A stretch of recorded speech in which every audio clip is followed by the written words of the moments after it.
رمضان ایک ایسا مہینہ ہے کہ اس میں میرے جیسا گناہگار بھی کوشش کرتا ہے کہ اپنے رب کے حضور جھک کر معافی مانگے اور اپنے گناہوں سے توبہ کرے۔ 11 مہینے انتظار کیا جاتا ہے کہ رمضان آئے اور ہم اپنی التجائیں اپنے رب کے حضور پیش کریں، مگر یہ بھی ایک حقیقت ہے کہ رمضان نہ صرف بخشش کا مہینہ ہے بلکہ اس میں امتحان بھی ہے اور سختی بھی۔ اسی مہینے میں قربانی بھی مانگی جاتی ہے، یعنی اتنا آسان نہیں کہ اپنے رب کی منشا پا سکو، مگر یہ ضرور ہے کہ یہ مہینہ ایسا ہے کہ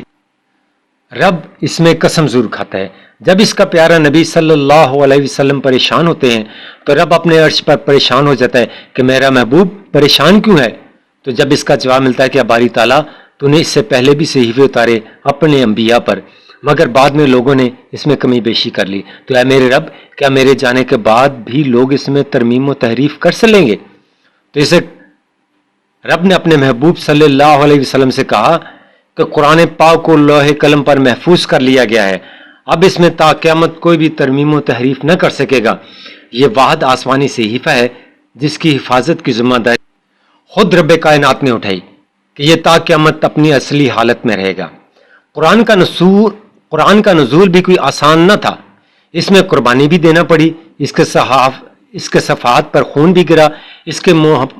کے مکمل ہونے تک معصوم خواتین کو چیرا بھی گیا، قید و بند کی اذیتیں بھی سہنا پڑی، خود آقا دو جہاں صلی اللہ علیہ وسلم کو اپنے قبیلے کے ساتھ گھاٹی میں بھوکے پیاسے کئی سال تک رہنا پڑا، اس کی تکمیل کے لیے ہجرت کرنا پڑی،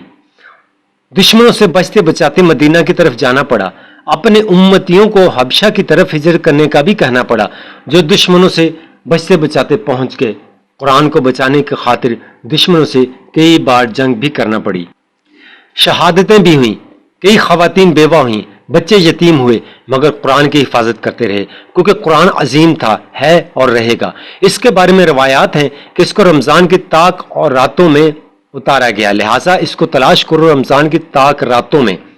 مگر زور دیا 27ویں شب پر۔ اہل علم زیادہ تر متفق ہیں 27ویں شب پر کہ اس رات قرآن کا نزول کیا گیا، اور تمام طاق راتوں میں اس کو ایک خاص مقام حاصل ہے۔ اگر مجھ جیسا ناقص العقل دیکھے تو یہ بات سمجھ آتی ہے کہ شام رمضان ہے نزول قرآن، تکمیل قرآن جو دنیا کی سب سے زیادہ پڑھی جانے بلکہ زبانی یاد رکھے جانے والی کتاب ہے، صدیوں سے اپنی اصلی حالت میں موجود ہے، کیونکہ اس کی حفاظت کی قسم رب کائنات نے کھائی ہے، اور جس کی قسم رب کائنات کھا لے تو اس کو کوئی بھی دنیا کی طاقت ختم تو دور کی بات میلی آنکھ سے بھی نہیں دیکھ سکتی۔ اور جب کوئی ایسی چیز جس کے ساتھ منسلک ہو جائے جس میں رب کی منشا بھی شامل ہو تو پھر اس کو بھی فنا نہیں، کیونکہ یہ تو مبارک رات ہے۔ 1947 کا سن ہے، انگریزوں، مسلمانوں اور ہندوؤں میں تقسیم ہند کا پروگرام طے پا جاتا ہے۔ پاکستان کی آزادی کا اعلان 15 اگست کو جبکہ ہندوستان کا اعلان 14 اگست کو ہونا طے پایا۔ اس وقت تک رمضان کا چاند نہ نکلا تھا، مگر جب رمضان کا چاند نکلا تو عقدہ کھلا کہ 27ویں شب تو 14 اگست کو آ رہی ہے، تو میرا رب جو ہر چیز پر قادر ہے کیسے یہ گوارا کرتا کہ اس کے نام پر اور اس کے حبیب صلی اللہ علیہ وسلم کے نام پر بننے والا ملک رمضان میں ہو اور 27ویں شب غیر مسلم ملک لے جائے۔ رات کو ہندو پنڈت خواب میں دیکھتا ہے کہ 14 اگست تو نحس ہے، اور وہ شور ڈال دیتا ہے کہ تاریخ تبدیل کی جائے۔ جب قائد اعظم صاحب کے سامنے بات رکھی گئی تو انہوں نے فوراً مان لی، کیونکہ وہ جانتے تھے کہ یہ میرے رب کی طرف سے ہے، اور جو بات رب کی طرف سے ہو اس میں کوئی نہ کوئی حکمت ہوتی ہے، اور اس میں حکمت یہ تھی کہ قرآن 27ویں شب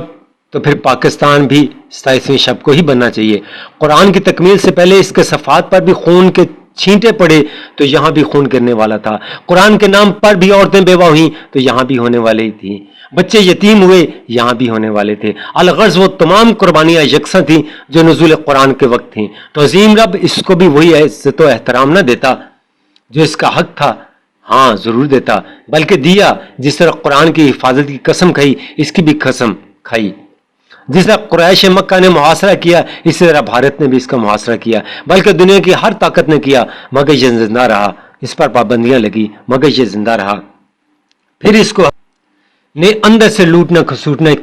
شروع کیا مگر یہ زندہ رہا، اس کو اسلام کے نام پر میدان جنگ بنا دیا مگر یہ زندہ رہا، اس پر شب و روز دھماکے کیے جانے لگے مگر یہ زندہ رہا، اس پر لسانی حملے ہوئے مگر یہ زندہ رہا، اس پر مسلکی حملے ہوئے مگر یہ زندہ رہا، معصوم بچوں کے سکول پر حملے ہوئے مگر یہ زندہ رہا، اربوں کی کرپشن کی گئی مگر یہ زندہ رہا، پاناما آیا، اقامہ آیا مگر یہ زندہ رہا، اور یہ زندہ رہے گا تا قیامت انشاءاللہ، کیونکہ اس کا بھی قرآن کی طرح نزول ہوا، یہ آزاد نہ ہوا بلکہ پیدا ہوا، کیونکہ جس طرح لغت میں اس سے پہلے قرآن کا لفظ نہ تھا پاکستان کا بھی نہ تھا، جس طرح قرآن کا کوئی وجود نہ تھا تو پاکستان کا بھی کوئی وجود نہ تھا، اگر قرآن شان رمضان ہے تو پاکستان شان اسلام ہے، زندہ باد شان اسلام، زندہ باد۔